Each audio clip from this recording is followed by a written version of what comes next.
अजब दावा नाही का पोलीस जो मोठा ऍटलीस्ट चौकशी करू शकतात, व्हिडिओ सारखा डळडळीत पुरावा आहे आणि कायदा आणि सुव्यवस्थेचा प्रश्न उद्भवतो.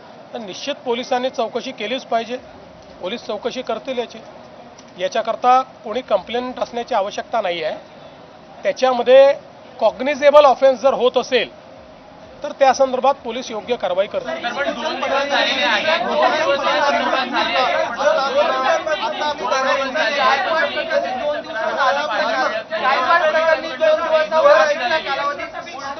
आहे आपण एक गोष्ट लक्षात ठेवा की काही कॉग्निजेबल ऑफेन्सेस असतात, काही नॉन कॉग्निजेबल ऑफेन्सेस असतात. त्यामुळे त्या कॅटेगरीमध्ये या संदर्भातली कारवाई होईल. शेवटी फोर्स किती यूज केलाय याच्या आधारावर तो ऑफेन्स ठरतो. पोलिसांना कारवाई करू द्या, योग्य कारवाई करतील.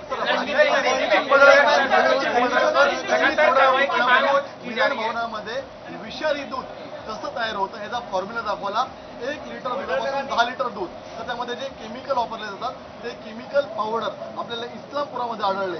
आणि हे सामान्य शेतकऱ्याकडून जर होत नाही तर यामध्ये काही बलाढ्य नेते आहेत, त्यांचे दूध संघ आहे, त्या ठिकाणी या प्रकारचं दूध तयार केलं जातं. काय कारवाई होणार? असं आहे की गोपीचंद पडळकरांनी अतिशय गंभीर अशा मुद्द्याकडे लक्ष वेधलेलं आहे आणि निश्चितपणे या दुधाच्या माध्यमातून जर लोकांना विष पाजण्याचा प्रयत्न होत असेल तर हे सहन करण्याचं कारणच नाही.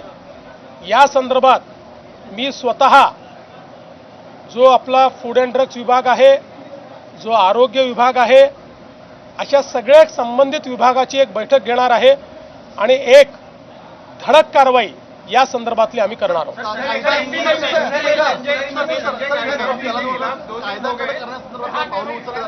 आवश्यकता असेल तर ती पावलं उचलली जातील, कायदा कडक केला जाईल. मुझे बहुत संतोष है कि अर्बन माओवाद के खिलाफ जन सुरक्षा विधेयक